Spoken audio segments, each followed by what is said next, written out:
Escape the debt trap. Your journey to financial freedom starts now.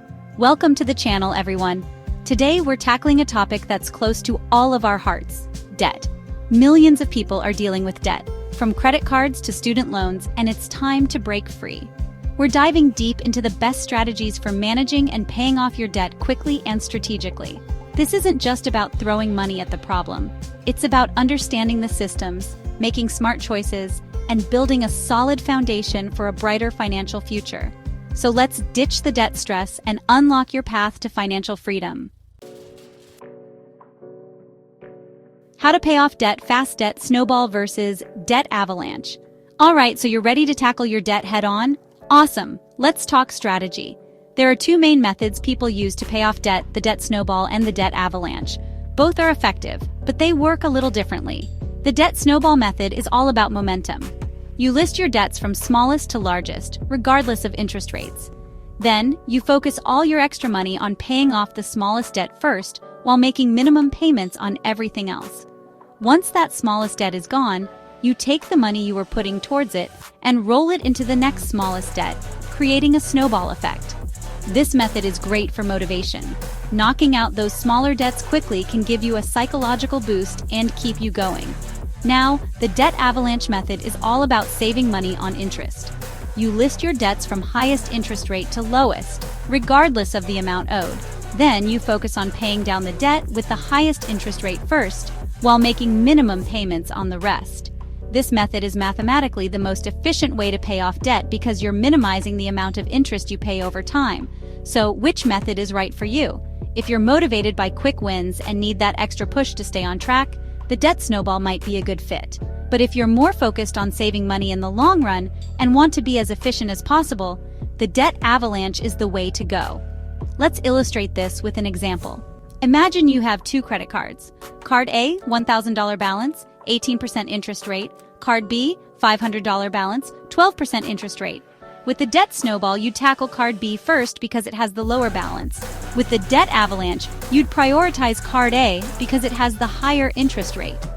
Ultimately, the best method is the one you'll stick to. The key is to choose a strategy that aligns with your financial goals and personal motivation. Whether you prefer the quick wins of the snowball or the long-term savings of the avalanche, consistency is what will get you to the finish line. So pick your method, stay committed, and watch your debt disappear. Credit card tips: how to use credit wisely. Let's talk about credit cards. They can be a great tool for building credit and earning rewards, but they can also be a slippery slope into debt if you're not careful. So how do you use them responsibly? First and foremost, treat your credit card like a debit card. Only spend money you actually have. It's easy to overspend when you're swiping plastic, so be mindful of your purchases and avoid impulse buys. Next, pay your balance in full every single month. I repeat, pay your balance in full and on time every single month. This is the golden rule of credit cards. When you carry a balance, you get hit with interest charges, and those can add up quickly. Paying in full helps you avoid interest and keeps your credit score healthy. Keep your credit utilization low. Credit utilization is the percentage of your available credit that you're using. The lower your credit utilization, the better it is for your credit score. A good rule of thumb is to keep your utilization below 30%, but ideally aim for 10% or less. Take advantage of rewards programs. Many credit cards offer rewards like cashback, travel points, or discounts on purchases. Just be sure to choose a card with rewards that align with your spending habits and lifestyle. Read the fine print. Before you sign up for a credit card, take the time to read the terms and conditions carefully. Student loans, the dreaded topic for many graduates. The weight of these loans can feel overwhelming, but don't worry, we've got this. Let's explore whether paying them off early is the right move for you. First, let's acknowledge the obvious. Having student loan debt hanging over your head isn't a fun feeling. It can limit your financial freedom and make it harder to achieve other financial goals, like buying a house or investing. So, it's natural to want to get rid of them as quickly as possible. Paying off your student loans early can save you money on interest in the long run. Just like with credit cards, the longer you carry a balance, the more interest you'll accrue. So, if you can afford to make extra payments, it can significantly reduce the total amount you repay. However, There are also valid reasons why paying off your student loans early might not be the best strategy. If your student loans have a low interest rate, especially if it's lower than what you could earn by investing your money elsewhere, it might be more financially advantageous to invest your extra funds instead. Consider your other financial goals. Do you have an emergency fund? Are you contributing to your retirement savings? If not, it might be wiser to prioritize those goals before aggressively tackling your student loans. Another factor to consider is the potential for student loan forgiveness. There are certain programs like public service loan forgiveness that may forgive a portion or all of your student loans if you meet specific criteria. Additionally, setting up automatic payments can sometimes reduce your interest rate slightly, making it easier to manage your loans. Ultimately, the decision to pay off your student loans early depends on your unique financial situation and goals. Take the time to weigh your options carefully. Your credit score is like your financial GPA. It's a 3-digit number that tells lenders how responsible you are with credit. A good credit score can open doors to lower interest rates, better loan terms, and even higher credit limits. So how can you boost your credit score quickly? The most important factor in your credit score is your payment history. Make all your payments on time, every time. This includes credit card bills, utilities, loans, and any other recurring expenses. Set up automatic payments or reminders to ensure you never miss a due date. Next, focus on reducing your credit utilization. Remember, we talked about this earlier.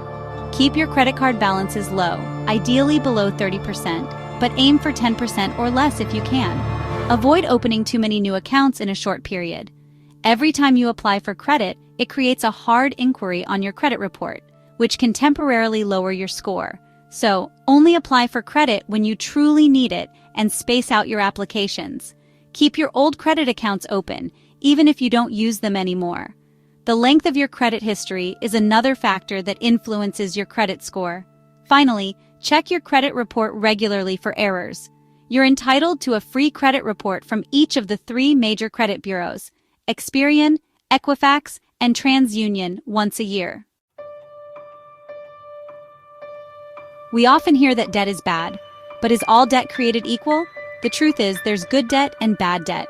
Understanding the difference can help you make informed financial decisions. Let's start with bad debt. Bad debt is debt that doesn't really build your financial future.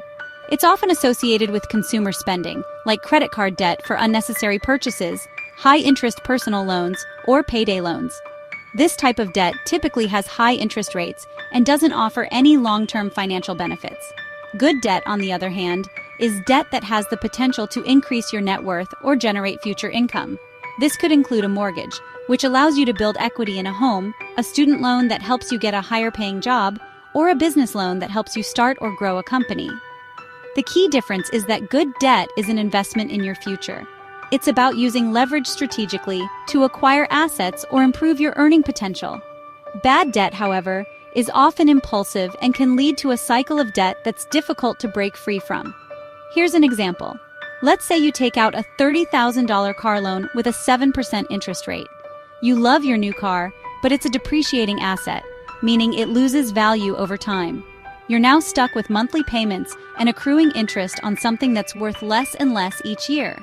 This would be considered bad debt. Now, imagine you take out a $300,000 mortgage with a 4% interest rate. You buy a house, and over time, the value of your home appreciates. You're building equity and creating a valuable asset. This is the essence of good debt, where your borrowing is working for you, not against you. That's it for today's video. We've covered a lot of ground, from different debt repayment strategies to understanding credit scores and the difference between good and bad debt. Remember, taking control of your finances is a journey, not a race. If you found these tips helpful, be sure to give this video a thumbs up. Subscribe to the channel for more financial advice and hit that notification bell so you don't miss out on future uploads. Let us know in the comments which debt management strategy you're going to try first. We're here to support you on your path to financial freedom.